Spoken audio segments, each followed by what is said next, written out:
পশ্চিমবঙ্গের হাওড়া জেলায় রয়েছে তিনটে বহু পুরনো মন্দির, যেটা অনেকেরই অজানা। চলুন এই ভিডিওর মাধ্যমে আপনাকে সন্ধান দেব হাওড়া ডিস্ট্রিক্টের তিনটে মন্দিরের ব্যাপারে। কোথায় অবস্থিত সেই মন্দিরে কোন ঠাকুরের মূর্তি রয়েছে, তার সাথে সেই মন্দিরের ইতিহাস। নমস্কার, আমি উত্তর কলকাতার অরিত্র। প্রথমে চলে এলাম শিবপুরের হাজার হাত কালী মন্দিরে। পুরাণ মতে অসুর বধের সময় দেবী দুর্গা বিভিন্ন সময় বিভিন্ন রূপ ধারণ করেছিলেন। যে মূর্তির বিশালাকার রূপ দেখে স্বয়ং মহিষাসুর চমকে উঠেছিলেন, তারই হাতে বধ হয়েছিলেন। মায়ের এই রূপটি হাজার হাত কালী নামে পরিচিত। লোকাল মানুষদের কাছে খুব জাগ্রত এই কালী মন্দির। এমনকি পশ্চিমবঙ্গ এবং ভারতের বিভিন্ন জায়গা থেকে ভক্তরা আসেন মায়ের দর্শন পেতে। সালটা ছিল 1870। হাওড়া শিবপুরের মুখোপাধ্যায় বাড়ির ছেলে আশুতোষ মুখোপাধ্যায় মা চণ্ডীর স্বপ্নাদেশে কালীর এই রূপটি দেখতে পান। আশুতোষ মুখোপাধ্যায় ছিলেন একজন বড় তান্ত্রিক, কিন্তু সেই সময় আশুতোষ বাবুর সামর্থ্য ছিল না হাজার হাত সমেত মা কালী রূপে দেবী চণ্ডীকে প্রতিষ্ঠা করার। আশুতোষ বাবু যখন মন্দির নির্মাণের কাজ শুরু করেন, তখন হঠাৎ এগিয়ে আসেন হালদার পরিবার। বুদ্ধ পূর্ণিমার দিন এই মন্দিরে প্রতিষ্ঠিত হয় হাজার হাত কালী মায়ের মূর্তি। সেই সময় আশেপাশের এলাকা জঙ্গলে ভরা ছিল, তাই ডাকাত ও দস্যুরা এই মন্দিরে পুজো দিয়ে যেত। প্রথম দিকে মূর্তিটি ছিল মাটির তৈরি, পিছনের চালায় হাজারটি হাত আঁকা ছিল। পরবর্তীকালে চুন, সিমেন্ট, বালি, ইট ও আমেরিকান প্লাস্টার দিয়ে তৈরি হয় এই বিশাল আকারের হাজার হাত কালীর মূর্তি। কথায় আছে এই মায়ের হাত গোনা সম্ভব নয়। এই মন্দিরটি অবস্থিত হাওড়া জেলার শিবপুর অঞ্চলের ওলাবিবি তলা লেনে। প্রতিদিন সকাল 7টা থেকে দুপুর 1টা পর্যন্ত খোলা, তারপর আবার বিকেল 5টা থেকে রাত 9টা পর্যন্ত খোলা থাকে। মন্দিরে চাইলে পুজোও দিতে পারেন। বাইরে রাস্তায় ডালা কেনার দোকান রয়েছে। আপনি চাইলে ম্যাপ দেখে আসতে পারেন। শালিমা স্টেশন, পদ্মপুকুর স্টেশনটা কাছে। হাওড়া থেকে শিবপুরের বাসে এসে তারপর আপনাকে অটো করে এখানে আসতে হবে।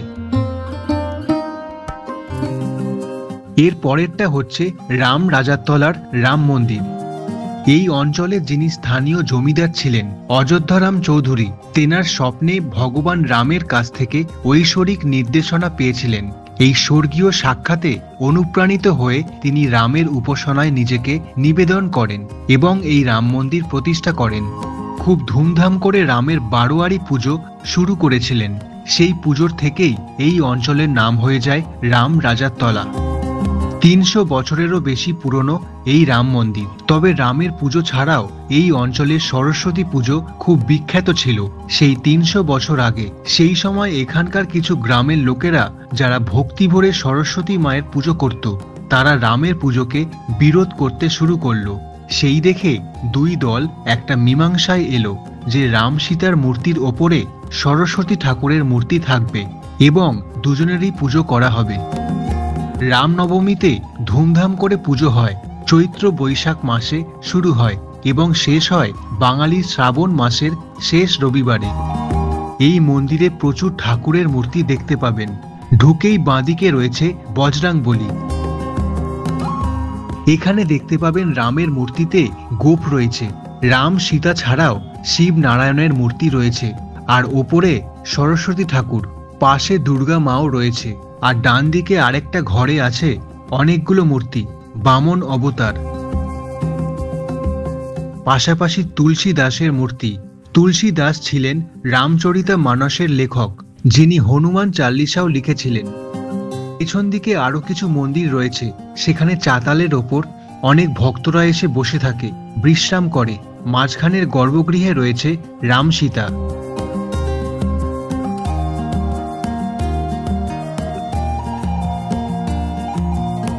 আর তার ডান দিকে আছে বিষ্ণুর মূর্তি, আর বাঁদিকে আছে মহেশ্বরের মূর্তি।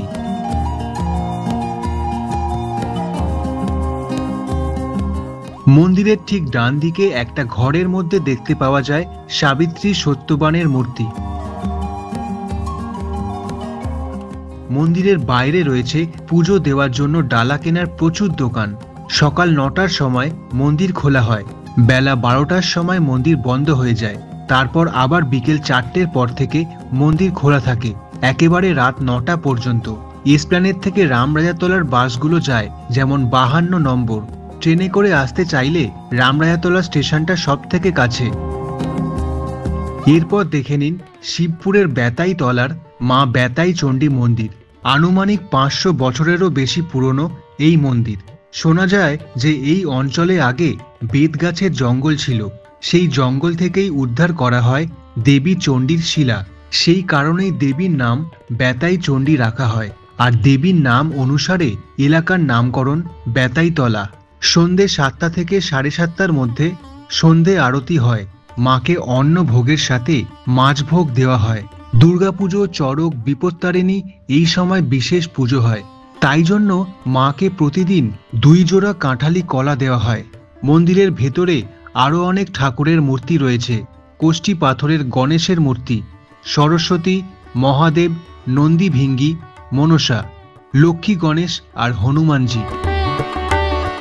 হাওড়া থেকে যেই বাসগুলো অবনী মলের দিকে যাচ্ছে, আবার বোটানিক্যাল গার্ডেনের দিকেও যাচ্ছে, সেই বাসে করে জিটি রোড ধরে অনায়াসেই আসতে পারেন বেতাই চণ্ডী মায়ের দর্শন পেতে।